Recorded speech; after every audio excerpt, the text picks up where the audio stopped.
I'm Ruchira Mukherjee.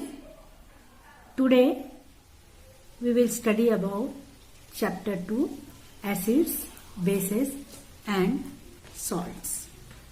Students, in your previous classes you had learnt about all these chemicals and their some properties.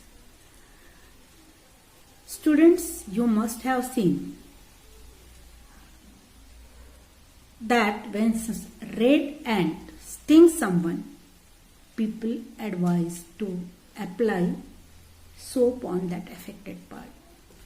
What is the reason? What is the reason behind this? The reason is that red ant stings, releases acid in skin. When soap is applied to that part, then it subsides the pain, as soap is alkaline in nature. In this way, acid is neutralized by alkali. So students, acids, bases and salts, these are main categories of chemical compounds. The sour taste of many fruits and vegetables, lemon, is due to various types of acids present in them. It means acids have sour taste. The digestive fluids of most animals and humans also contain acids. The word acid is derived from a Latin word which means sour, S-O-U-R, sour. The acids we use in the laboratory are stronger acids like hydrochloric acid, sulfuric acid, nitric acid, etc. Strong acids are corrosive. Corrosive means they can burn your skin. Bases, on the other hand, are the chemical opposites of acids. Bases are just opposite of acids. They are bitter in taste and soapy to touch. They are bitter in taste and soapy to touch. Seawater and detergents are some examples of substances that are basic. Many bases are oxides. Many bases are oxides of hydroxide compounds of metals. Strong bases can also burn one's skin. Acids now students, acids present in plants and animals are called organic acids. Acids present in plants and animals. These are natural acids. They are present in plants and animals and are called as organic acids. Vinegar is an acetic acid. Sour milk or curd is lactic acid. Oranges, citric acid. Lemons, citric acid. Tamarind, tartaric acid. Ant sting, formic acid. Apples are malic acids. And tomatoes are oxalic acids. Inorganic or minerals acids are derived from minerals occurring in nature. Some common acids that are found in laboratories are hydrochloric acid, sulfuric acid, nitric acid, and some bases. Some of the laser used acids are acetic acid, CH3COOH, hydrofluoric acid, HF. Hydrofluoric acid is highly corrosive acid and used to etch glass. Carbonic acid, these are some acids, more acids, but their use is lesser in our laboratory. General properties of acids. Acids taste sour, reacts with metals such as zinc, magnesium, etc., liberating hydrogen gas. Changes the color of litmus from blue to red. Conducts electricity. These are the properties, some general properties of acids. Now students, I will tell you about general properties of bases. Bases have a soapy film. May also burn the skin. Common examples are soaps and detergents. Commonly found bases in laboratories and in our daily life are caustic soda, that is NaOH, caustic potash, that is KOH, milk of magnesia, MgOH twice, liquor ammonia, NH3, washing powder, toothpaste. These are all examples of bases and these are commonly found in laboratories in our daily life. Now students, I will tell you in details about acids. We have seen there are two types, organic and mineral or inorganic. Now, concentrated and dilute acids. Concentrated acid is one in which it contains minimum amount of water.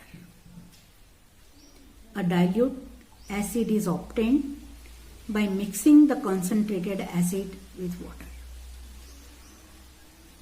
इस तरह acid two types के हैं, concentrated acid and dilute acid. Concentrated acid में जब water मिलाया जाता है, actually water में कंसंट्रेटेड एसिड मिलाते हैं, वाटर में एसिड मिलाया जाता है, एसिड में वाटर नहीं मिलाते हैं. उसका रीजन मैं आपको बताऊंगी. तो जब कंसंट्रेटेड एसिड में वाटर में कंसंट्रेटेड एसिड मिलाया जाता है तब वह डाइल्यूट बन जाता है. Addition of acids or bases to water. The process of dissolving an acid or a base in water is a highly exothermic one, as this reaction generates lot of heat. Care must be taken while mixing concentrated acids with water, especially nitric acids and sulfuric acid with water. So students, when acids are diluted, the rule to dilute it is always add acid to water and not water to acid. Remember this thing. The acid must be added slowly to water with constant stirring. और जब water में acid मिलाया जाता है तो उसे drop by drop मिलाया जाता है और कंटेनर, ग्लास कंटेनर अगर एक साथ मिला देंगे तो बहुत एक्सोथर्मिक रिएक्शन होती है और आपका जो ग्लास कंटेनर है वो टूट सकता है और एक्सेसिव लोकल हीट के कारण डैमेज हो सकता है, मिक्सचर जो है स्प्लैश आउट हो सकता है and it cause burn. Mixing an acid और base with water results in dilution. अगर एसिड और बेस को वाटर में मिलाया जाता है तो हमें एसिड एंड बेस का डाइल्यूट सॉल्यूशन मिलता है. What happens to an acid in a water solution? अब क्या होता है जब हम वाटर का एसिड का डाइल्यूट सॉल्यूशन बनाते हैं उसको वाटर में डिसॉल्व करके. Since all acids contains hydrogen ion, the more hydrogen ion they contain, the stronger the acids are. जब हम एसिड को वाटर में डिसॉल्व करते हैं तो क्या होता है, हाइड्रोजन आयंस लिबरेट होते हैं और जितने ज्यादा हाइड्रोजन आयंस लिबरेट होंगे उतना ज्यादा एसिड स्ट्रांग होगा, उतना ज्यादा एसिड स्ट्रांग होगा. A good definition of an acid is a compound of compound. अब मैं आपको एक एसिड की डेफिनेशन बता रही हूं. A good definition of an acid is a compound that produces H ions when it dissolved in water. When it dissolved in water, hydrogen ions cannot exist alone. Hydrogen ions cannot exist alone, but they exist after combining with water molecules. H ions in association with water molecules forms H3O ions or hydronium ion. Hydrogen ions cannot exist alone, but they exist after combining with water molecules. H ions in association with water molecules form hydronium ion. H plus H2O is equal to H3O, and H3O is hydronium ion. For example, when hydrogen chloride gas is dissolved in water, अगर हम hydrogen chloride gas को HCl gas को water में dissolve करेंगे तो क्या होगा, hydrogen chloride gas के मॉलिक्यूल्स जो है वो तुरंत डिसोसिएट होना शुरू हो जाएंगे और हाइड्रोजन आयंस बनेंगे और क्लोराइड आयंस बनेंगे and the solution become very strong acid और उसको हम हाइड्रोक्लोरिक एसिड बोलेंगे. इसका मतलब जब हाइड्रोजन क्लोराइड गैस को, जब हाइड्रोजन क्लोराइड गैस को वाटर के साथ मिक्स किया जाता है तो हाइड्रोक्लोरिक एसिड बनता है और वो बड़ा स्ट्रॉन्ग एसिड होता है. HCl gas in aqueous form dissociates and gives H ions and Cl ions. The separation of H ions from HCl molecules cannot occur in absence of water. अब students यहां पर एक ध्यान देने वाली बात है कि हाइड्रोजन आयंस को हम सेपरेट नहीं कर सकते HCl मॉलिक्यूल से. HCl मॉलिक्यूल से हम हाइड्रोजन गैस को, हाइड्रोजन आयंस को, नॉट गैस, आयंस को सेपरेट नहीं कर सकते बिना वाटर की प्रेजेंस के. Thus hydrogen ions must always be shown as H ions in aqueous form. और आपको मालूम है कि जब ये H ions वाटर के साथ मिलेंगे तो हाइड्रोनियम आयन बनेगा, तो हम उसको H आयंस या H3O आयंस, मतलब H के ऊपर आपको प्लस की साइन देनी पड़ेगी, H3O पर भी आपको प्लस की साइन देनी पड़ेगी और ये प्लस या माइनस आयंस को शो करते हैं. The strength of an acid, the strength of an acid depends on the concentration of hydronium ions. The strength of an acid depends on the concentration of hydronium ions. Hydronium ions means H3O present in a solution. Hydronium ions का concentration कितना है solution में, उस पर depend करता है कि acid की स्ट्रेंथ कितनी है। जितना ज्यादा हाइड्रोनियम आयंस का कंसंट्रेशन होगा उतना ही एसिड स्ट्रांग होगा। We know that greater number of hydrogen ions present, greater is the strength of acid. Greater the number of hydronium ions present, greater is the strength of acid. However, some acids do not dissociate to any appreciable extent in water. कुछ acids water में पूरी तरीके से dissociate नहीं होते, जैसे कि carbonic acid, और इस तरह से उनका वाटर में हाइड्रोनियम आयंस जो बनते हैं वो बहुत ही कम मात्रा में बनते हैं, और इसीलिए अब हम कार्बोनिक एसिड को क्या कह सकते हैं, हाइड्रोनियम आयंस की मात्रा उनमें बहुत कम है, कंसंट्रेशन बहुत कम है, इसीलिए हम कार्बोनिक एसिड को क्या कहेंगे, वीक एसिड कहेंगे। So students, how strong acids solutions, acid का जो सॉल्यूशन है कितना स्ट्रॉन्ग है या कितना वीक है। तो मैं पहले आपको स्ट्रॉन्ग एसिड के बारे में बताती हूं। N acid which dissociates completely, N acid which dissociates completely और almost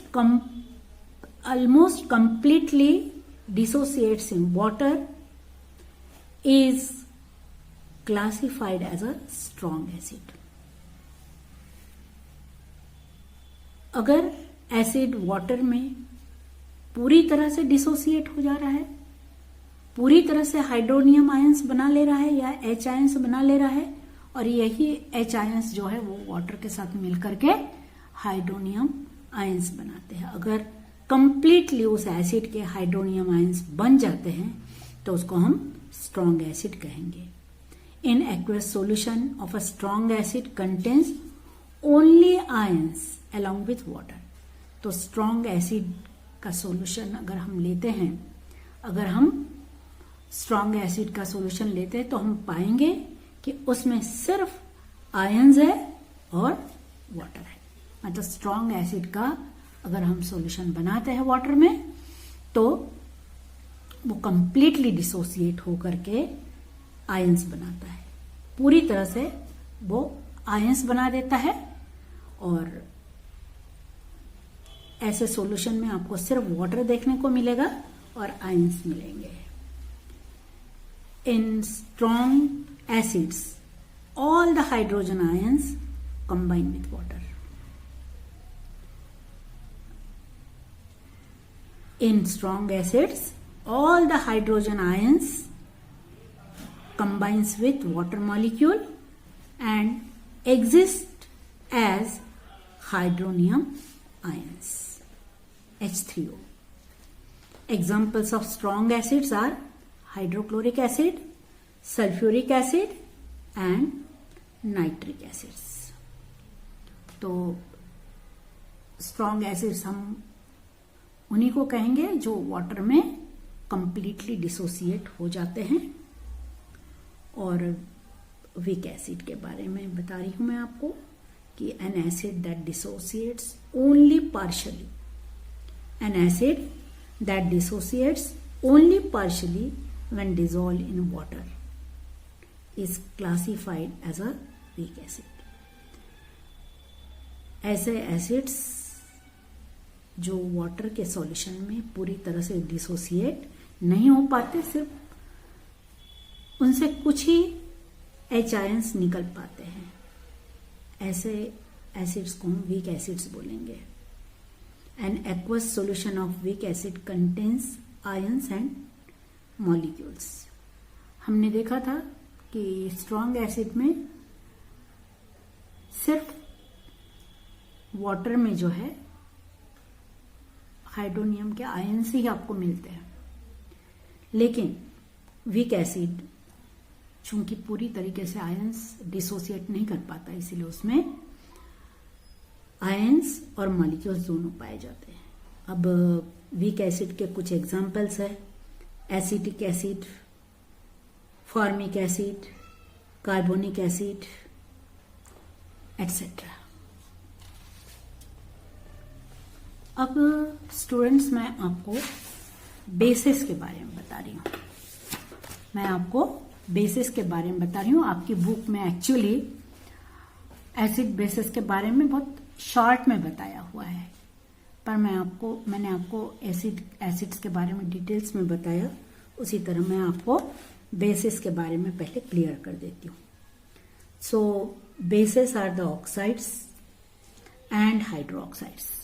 basis are oxides and hydroxides to produce the oxides and hydroxides of metal are called bases. Oxides and hydroxides of metals are called bases.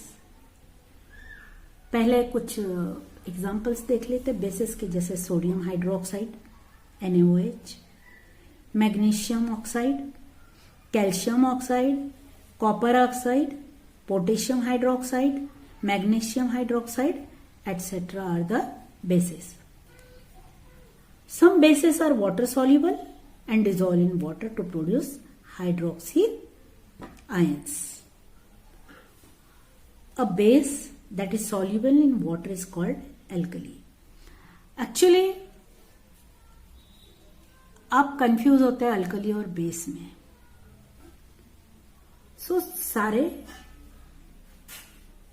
जो alkalis है वो basis है, जो सारे alkalis है वो basis है, लेकिन एल्कलीज जो है वो वाटर में डिजॉल्व हो सकते हैं और डिजॉल्व होकर हाइड्रोक्सिल आयंस बनाते हैं। सो ऐसे बेसिस जो कि वाटर में डिजॉल्व होते हैं, सॉल्युबल होते हैं और हाइड्रोक्सिल आयंस बनाते हैं, उनको हम एल्कली कहते हैं, उनको हम अल्कली कहते हैं। A base that is soluble in water is an alkali. सारे के सारे बेसेस वाटर में डिजॉल्व नहीं होते हैं, सिर्फ कुछ ही